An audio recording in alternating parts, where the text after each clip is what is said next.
there. My name is Bola Diawoson, the CEO of Adonai Counseling Services. And today we are on to our storytelling, Little Little Foxes that Destroy the Vine. And today I'll be talking about words of threat. Words of threat. You know, threat is something you when you threaten somebody, it's the words of your mouth. Now to my story. Lola told me she did not feel secure with her marriage with Williams. When I asked her why, she explained that she's always afraid of the words. She's always afraid the way Williams talks to her. He gets angry at her and the children. Now, William's parents were soldiers, and he was raised in the barracks. That was the soldiers' barracks, where soldiers live together. That is what we call the soldiers' quarters. We call it barracks too. At each provocation, he calls his wife and his children beggars. He calls them bloody civilians. He calls them baboons. You know, in some when you live in the barracks, even some places of work, or even among your friends, among your peers, among your colleagues, there are some languages that you may get used to, and if you are not careful, you carry such words, such languages back to the home, and you begin to relate with your children, you begin to relate with your wife with such languages, and if it's positive, they buy into it. If it's negative, it will give a negative.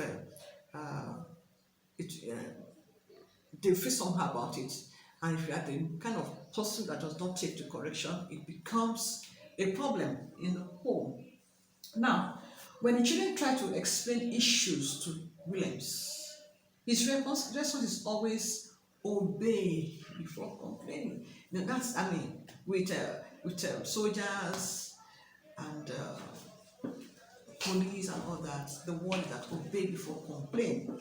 And so they tell their wives and their children, obey, just do as I'm saying before you complain. So Williams, he has always threatened to belt and build the children on many occasions, and I've instructed Lola to keep quiet when he's talking. He tells her, I'm talking, you're talking, keep quiet. Who do you think you are?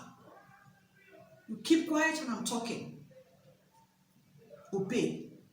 You know, in the barracks is obey the last order. So he took that back to his home. It is clear that the upbringing of Williams is affecting his behavior, choice of word, and mentality in his marriage. His upbringing, he was brought up in the barracks. Soldiers' children, you know, so the way his upbringing has affected his way of thinking, it has affected his way of relating with people, it has affected everything about him. I was happy he never belted the children or booted any of the children, said Lola, but his words sent dangerous, wrong signals of what a father should be and a home should look like. Most of us in our homes, we know what we do. We know what we say. We know how we talk to our spouses. We know how we talk to our children. Some children, the way some spouses call themselves when their children are there, is somehow. A lot of couples don't know how to use endearing words. My darling, my honey, my sweet. They talk and treat their spouses as if they're slaves. This ought not to be. Your spouse is your better half. And the way you treat yourself should be the way you treat your wife. When you are knitted together, and you show love to one another, it affects the children, and your home becomes a loving place. A lot of people use words of threat, and from what we have read, it comes from their background, it comes from their parents. And this is one of the reasons why I tell people, the young ones, the singles, that you need to attend premarital classes, you need to go for programs and see how a marriage should be. That you are coming from a dysfunctional home. It may not even be dysfunctional home, maybe the system from your own home, from your background.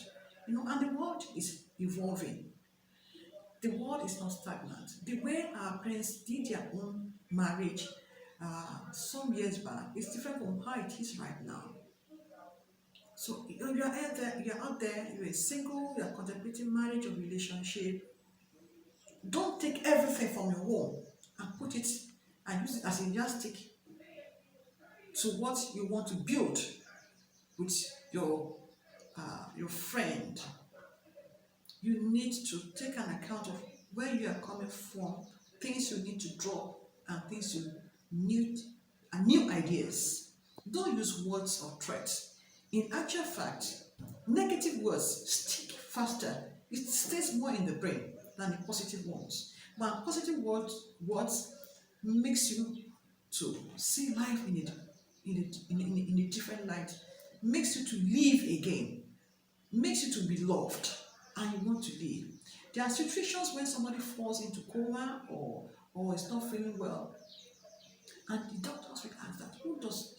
In fact, some of them will be calling some names, and when they call such names, and such person is brought to them, and he or she is able to speak to that person who is in coma, you begin to see that the person in coma comes around again.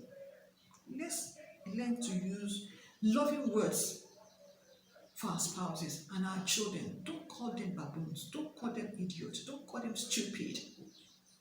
These are negative words. It sends back signals. Let's train our children to be positive. Let's use positive words that can build them up. Use positive words that can make your wife to fulfill, that can make your husband to be loving. Negative words should not be in our home. They are not bullets. In fact, negative words are bullets. It kills gradually. It kills. So let's talk. Let's learn to use positive words.